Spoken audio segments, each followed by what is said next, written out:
প্রতিদিন battery charge দিতে দিতে বোর হয়ে পড়ছেন? না, এটা নিয়ে আপনার আর কোনো দুর্ভাবনার কারণ নেই।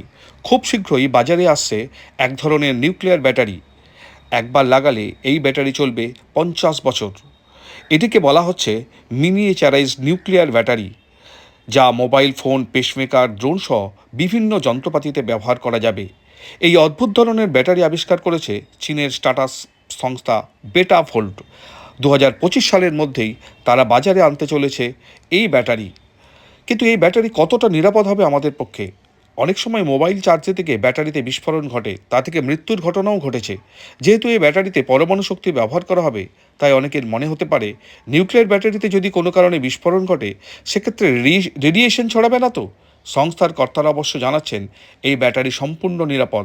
এখান থেকে রেডিয়েশন ছড়ানোর বিন্দুমাত্র সম্ভাবনা নেই। এই ব্যাটারি -60 ডিগ্রি থেকে 120 ডিগ্রি সেলসিয়াস তাপমাত্রা সহ্য করতে সক্ষম। তা থেকে দূষণও ছড়ানোর কোনো সম্ভাবনা নেই। ফলে আগামী দিনে মোবাইল চার্জ দেওয়ার আর কোনো দরকারই পড়বে না।